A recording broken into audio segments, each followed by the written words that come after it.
Hi. This is today's model that I've been working on.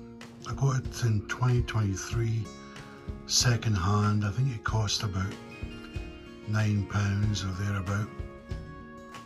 If I remember rightly, it was advertised as a non-runner, which means it doesn't work. And I tested it a few days ago, and sure enough, it didn't work. But this is a Hornby model from approximately 1982. I will show you the box that it came in, or what's left of it, just to give you an idea of a sort of time period of this locomotive. It doesn't actually have a Hornby traditional R part number. It's just known as a Class 3F Jinty tank locomotive. They were released from 1978 through to 1989, so 10 plus years. And the only way you can date these things is by the carton or the box that it came in, and that gives you an indication of the time period. And I reckon this one's 1982, which means that it's at the time of making this video, it's actually 42 years old, which is incredible. Now, one of the things you'll notice looking at this locomotive is that the number on the tank here is pretty faded, and that's because really this thing has seen a lot of playtime over the years and it's been handled a lot of times, and that's why the number is almost completely worn off. But I think it just adds to the aging or weathering effect, let's just say. Now this is an LMS locomotive, which means London, Midland and Scottish Railways, and they were one of the biggest railway companies in Britain post-grouping. They were formed in 1923, and it was made up of 34 railway companies. Can you believe that? That included Caledonian Railways and others, and they were very famous for the express trains that ran from London to Glasgow. One other thing I found out about this locomotive is that there is a ranking sort of system in the model industry, and this one is actually increased from rank 70 to 37. So this one seems to be pretty popular.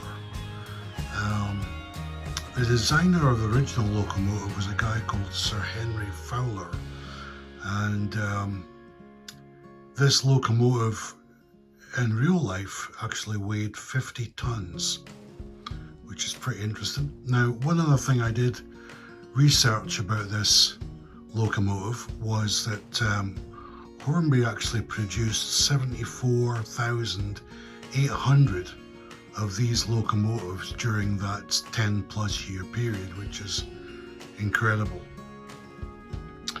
So I'll show you a little picture in a second of the army that I put together to get this thing maintained, overhauled and back in working order. So and we'll see it on the layout, but let's cut to the carton that this box that the locomotive came in, just so you get an idea.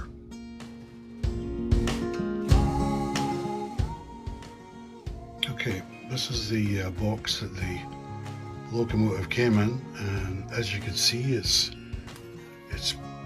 pretty weather worn, and it doesn't even have the flaps on the end to tell you anything about it. There's absolutely zero on it, but you can tell from the colour banding here that this was, I think, 1980 to 1984, if memory serves me right. So this is how we're able to date this particular locomotive. Okay, so I'll just going to talk a bit about the maintenance I've done on this to give it its full service. It's I got the instructions online because there was no instructions in the box. It's always worth trying to track that down, otherwise you'll be taking screws out the wrong place and maybe damaging the models. So getting the instructions is always a good idea. So once I got the body off, I lubricated the worm drive and removed the brushes and used IPA on the commutator, and also I put the brushes in IPA and let it stew in there for a while, and then I went on to clean other parts of the wheels.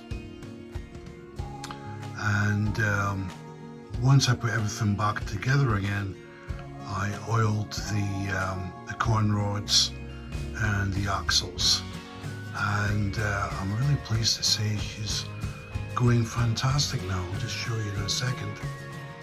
I can say that in terms of the time it took me to clean this thing up was incredible.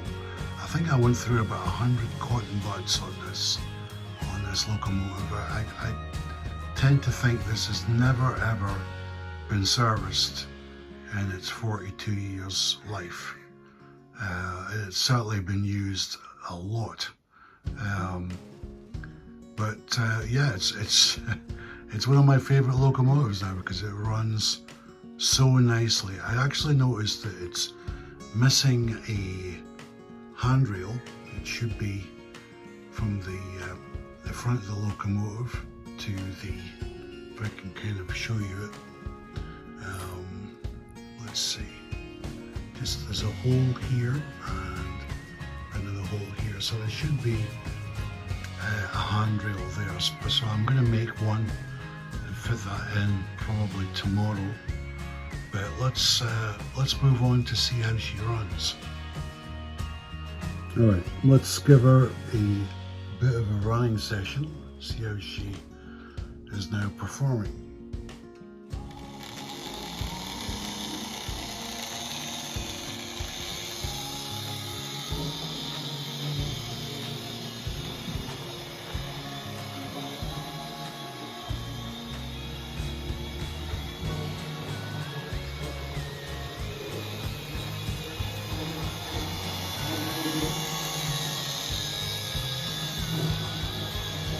See, she's running extremely well, albeit she sounds a little bit like a jet engine, but I'm really pleased with how she's running.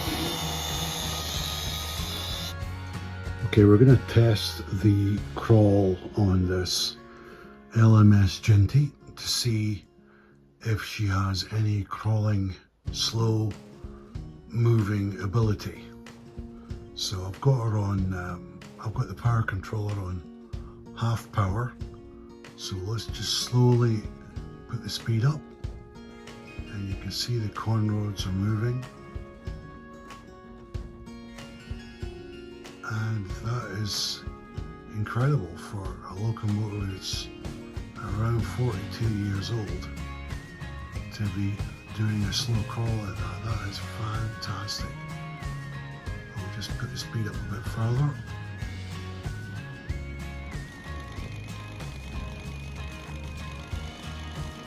That is amazing.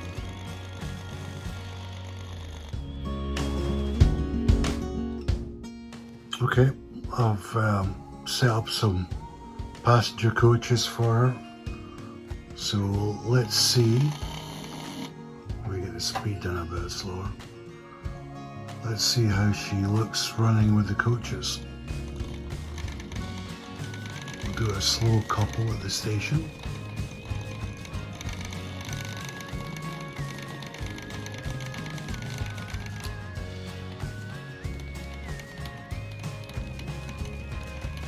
I'm just so impressed with the slow speed of this locomotive. It's fantastic. But I think we are coupled and the passengers are on board, so let's go.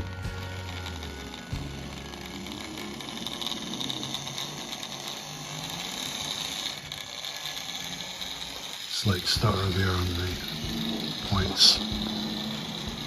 But she's off, she's away. Those are actually Caledonian coaches, but that probably would have been the colour scheme that she would have had in around the 1930s in real life.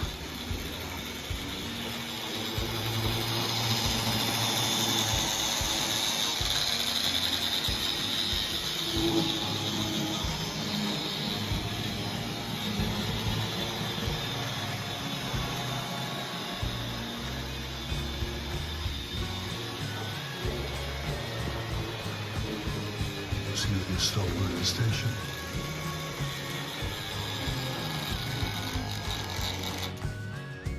There we go. So that's it. The Hornby LMS 3F Jinty from around 1982. And after our full service, brought back to life.